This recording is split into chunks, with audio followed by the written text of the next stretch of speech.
Assalamualaikum warahmatullahi wabarakatuh. Perkenalkan, nama saya Erliusnita dengan NIM F1S1227173 dari ruang R001, dosen pengampu Ibu Dewi Lestari, Eskom MSI. Di sini saya akan menjelaskan tentang dasar-dasar sains dan teknologi. 4 macam pengetahuan. 1.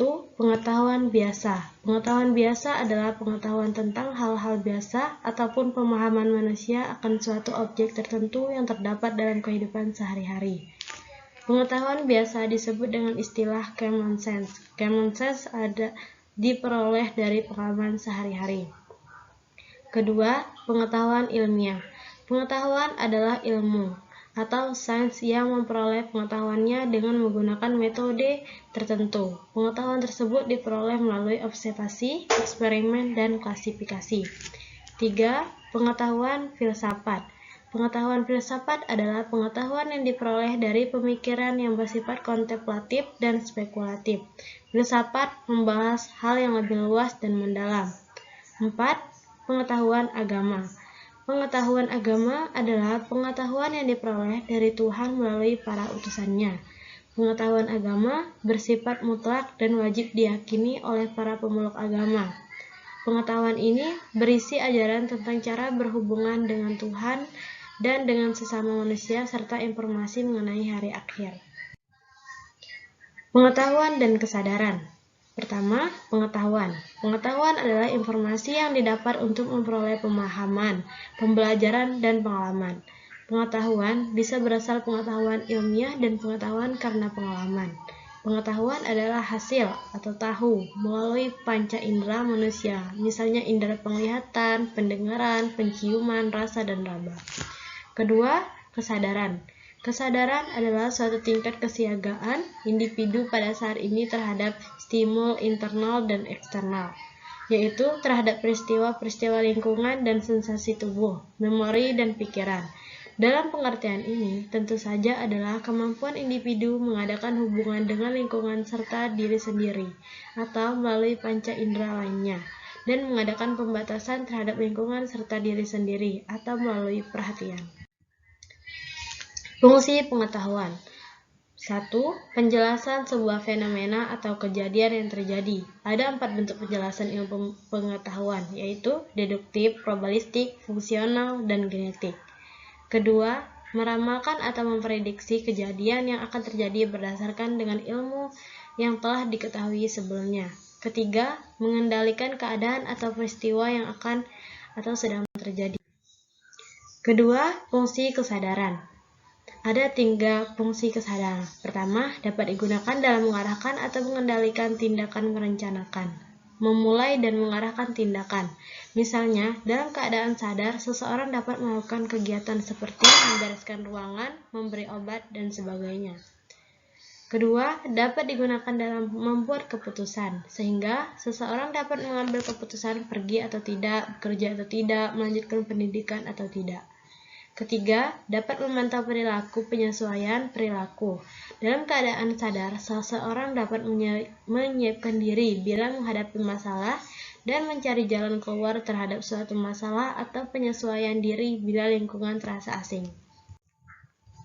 Menurut beberapa para ahli di Indonesia, Muhammad Hatta, pengertian ilmu pengetahuan. Menurut Muhammad Hatta, bahwa ilmu pengetahuan adalah pengetahuan atau studi yang teratur tentang pekerjaan hukum umum, sebab akibat dalam suatu kelompok, masalah yang sifatnya sama baik dilihat dari kedudukannya maupun hubungannya. Yang kedua, menurut Muhammad Dadang Ahmad S., pengertian ilmu pengetahuan menurut Dadang Ahmad adalah suatu proses pembentukan pengetahuan yang terus-menerus hingga dapat menjelaskan fenomena dan keberadaan alam itu sendiri. Beberapa pengertian kesadaran menurut para pakar berikut ini. Freud. Menurut pengertian kesadaran adalah bagian kecil dan jalannya kehidupan psikis makhluk hidup, sehingga hubungan atau perbandingan antara kesadaran dan pertidaksadaran dalam kehidupan lebih banyak dilalui dengan ketidaksadaran. Carl Gustav Jung. Dalam pandangannya, kesadaran terbagi menjadi dari 3 macam, yang mana satu dengan lainnya saling ketidakkaitan, yaitu kesadaran, ketidaksadaran kolektif, collective unconscious, dan ketidaksadaran pribadi. Ketiga, skeptis, subjektif, relatif. A. Skeptis. Skeptis merupakan sikap meragukan kebenaran atau menggunakan persetujuan atau penolakan. Sikap skeptis berasal dari skeptisme. Istilah skeptisme berasal dari kata Yunani, skeptomai, yang secara harfiah berarti saya berpikir dengan saksama atau saya lihat dengan teliti. Para skeptis pada awalnya adalah orang yang mengamati segala sesuatu dengan cermat serta menandakan penelitian terhadapnya. B. Subjektif. Subjektif adalah sebuah pemikiran atau pernyataan yang berlandaskan terhadap atau perasaan orang yang mengungkapkannya. Dalam dunia ilmiah, sikap subjektif sangat dilarang karena akan mempengaruhi hasil penelitian ilmiah. Tapi, dalam kehidupan sehari-hari, sikap ini sering dimiliki dan dijadikan fondasi saat menyampaikan sebuah informasi. Apa itu kebenaran ilmiah? Kebenaran ilmiah terdiri dari 2 kata. Yang pertama adalah kebenaran dan yang kedua adalah ilmiah. Menurut Kamus Besar Bahasa Indonesia atau KBBI, arti kebenaran adalah keadaan atau hal dan sebagainya yang cocok dengan keadaan atau hal yang sesungguhnya. Sedangkan arti kata ilmiah menurut KBBI adalah bersifat ilmu dan arti lainnya dari ilmiah adalah secara ilmu pengetahuan. Sehingga kebenaran ilmiah tidak dapat dipisahkan dari karakteristik yang bersifat ilmiah. Apa saja hal-hal yang harus diperhatikan dalam kebenaran ilmiah?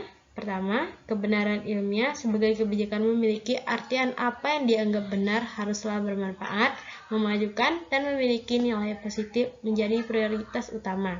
Sedangkan sesuatu yang dianggap membuang-buang waktu atau tidak terlalu krusial akan dipinggirkan terlebih dahulu.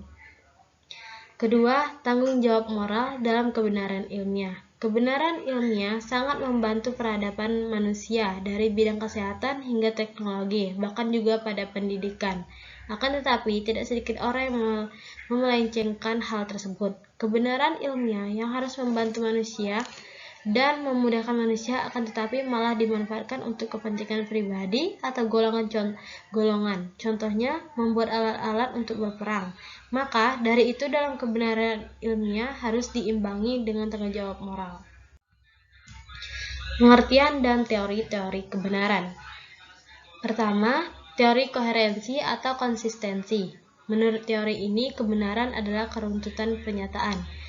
Pernyataan-pernyataan dikatakan benar apabila ada keruntutan di dalamnya. Artinya, pernyataan satu tidak bertentangan secara logika dengan pernyataan-pernyataan yang lain. Kedua, teori pragmatis. Menurut teori ini, sesuatu pernyataan atau pemikiran dikatakan benar apabila dapat mendatangkan manfaat atau kegunaan pada banyak orang. Jadi, tidak cukup bila suatu pernyataan dilihat secara korespondensi atau koherensi. Hal yang lebih penting adalah apakah pernyataan tersebut dapat dilaksanakan, ditindaklanjuti dalam perbuatan yang bermanfaat. Apabila sesuatu itu bermanfaat bagi manusia, berarti sesuatu itu benar.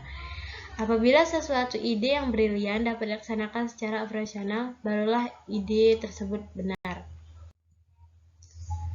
Teori korespondensi. Kebenaran adalah kesesuaian antara pernyataan dengan kenyataan. Sesuatu pernyataan dikatakan benar apabila ada bukti empiris yang mendukung. Kedua, teori performatif. Teori ini menyatakan bahwa kebenaran diputuskan atau dikemukakan oleh pemegang otoritas tertentu. Teori konsensus. Suatu pernyataan dikatakan benar apabila dihasilkan dari suatu konsensus bersama atau kesepakatan. Untuk mencapai konsensus, ada syarat-syarat yang dipenuhi. Teori kebenaran sintaksis. Teori ini berkembang di antara para filsuf analisa bahasa seperti Friedrich Schleiermacher. Menurut teori ini, teori kebenaran semantik. Menurut teori kebenaran semantik, suatu proposisi memiliki nilai benar ditinjau dari sebagai seperti atau makna. Apakah properti ini pangkal tumpuannya pengacu atau referen yang jelas? Jadi, memiliki arti maksudnya menunjuk pada referensi atau kenyataan juga memiliki arti yang bersifat definitif. Teori kebenaran non-deskripsi. Teori kebenaran non-deskripsi, teori ini dikembangkan oleh penganut filsafat fungsionalisme.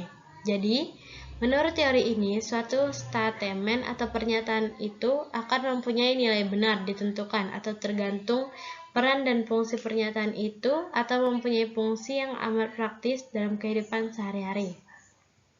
Terakhir, teori kebenaran logik. Teori ini dikembangkan oleh kaum positivistik.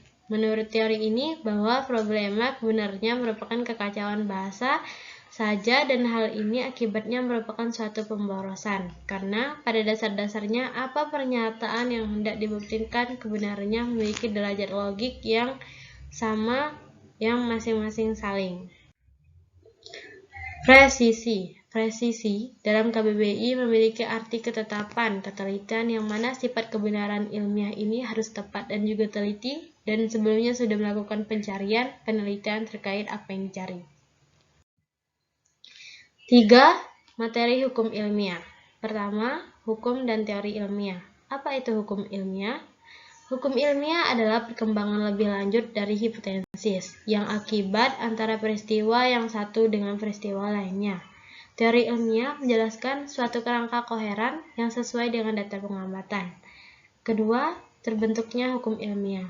Sepanjang sejarah, para ilmuwan berusaha mengumpulkan data dan merumuskan ke dalam bentuk hukum untuk digunakan mendasari penjelasan menemukan di lapangan spesifik yang merupakan turunan dari lapangan sains. Dilihat melalui garis historis, hukum sains dapat dialami berdasarkan suatu pencobaan secara ilmiah, tetapi hal kepastiannya, hukum tidak sama dengan hipotesis. 3. Teori dan hukum ilmiah. Hukum sains merupakan suatu pernyataan di dalam dunia ilmu.